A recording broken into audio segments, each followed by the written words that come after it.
Um olhar sobre o mundo, com Alberto do Amaral Júnior. Professor, como está a situação da política interna e a defesa do interesse nacional?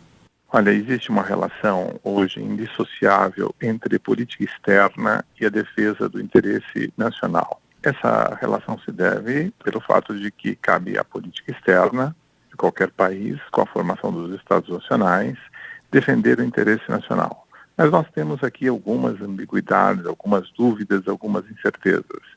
Primeiro, transformações significativas pelas quais o Estado passou durante o século XX e no limiar do século XXI. Isso fez com que a política externa não fosse apenas uma arte da diplomacia, mas fosse também exercida por outros órgãos do Estado, principalmente a chamada diplomacia presidencial, em que os próprios presidentes da República, os primeiros ministros, os chefes de governo, os chefes de Estado, negociam diretamente acordos internacionais e tomam posição na área internacional sobre temas relevantes. Então, o primeiro ponto a ressaltar é o fato de que a política externa hoje não é um monopólio exclusivo da diplomacia, nem um monopólio do Estado como tal, mas ela também é exercida no âmbito das cidades, no âmbito dos estados, sendo um Estado federal, não um Estado unitário.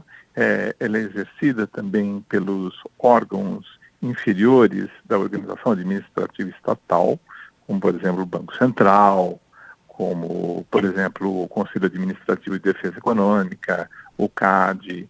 Então, vários entes que exercem a política externa e não apenas a diplomacia, muito embora a diplomacia seja, sem sombra de dúvida, o órgão especializado do interior do Estado encarregado de exercer a defesa do interesse nacional.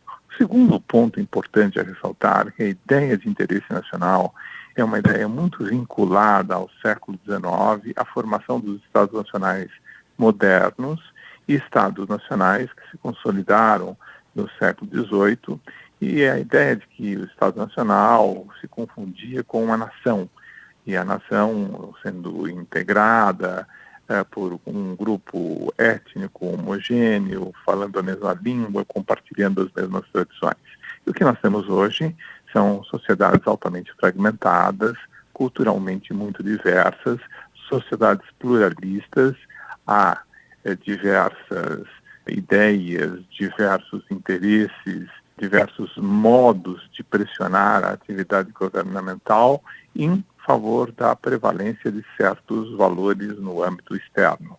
Isso exige uma capacidade de mediação por parte dos governos para se saber que interesses serão defendidos no plano externo. A política externa hoje tem um efeito distributivo interno, ou seja, alguns ganham mais, outros perdem mais. Logo, o governo precisa intervir para saber se irá defender um interesse da indústria, um interesse dos trabalhadores, um interesse da agricultura, enfim, de qual setor. Mas há um outro fato importante quando nós falamos da defesa do interesse nacional. Cada Estado necessita compatibilizar as peculiaridades próprias da defesa do interesse nacional, ou seja, o Brasil precisa defender todos aqueles que são vítimas de práticas desleais de comércio nas atividades econômicas internacionais, mas o Brasil também precisa atuar em favor da proteção de certos interesses que transcendem as fronteiras nacionais. Eu me refiro aos chamados interesses globais. Que interesses globais são esses? Quando um determinado fabricante de produtos emite gases poluentes, e esses gases poluentes causam inundação numa localidade remota do planeta, nós estamos em um mundo globalizado. Quer dizer, isso significa, em outras palavras, que há uma relação muito complexa entre as pessoas no mundo globalizado, relações entre presença e ausência, uma relação entre pessoas que podem ter contato vivendo em continentes diferentes. Hoje, por exemplo, para o Brasil, defender a Amazônia não é apenas um interesse nacional, mas é também um interesse nacional que se confunde com o interesse global, já que a defesa da Amazônia é a defesa da floresta amazônica e um patrimônio ecológico que interessa a todo o planeta.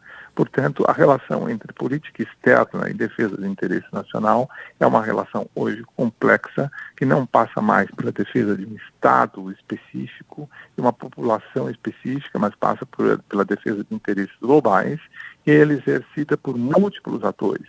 Eu, Márcia Avanza, conversei com o Dr. Alberto do Amaral Júnior, que é professor de Direito Internacional da Faculdade de Direito da USP. Um olhar sobre o mundo com Alberto do Amaral Júnior.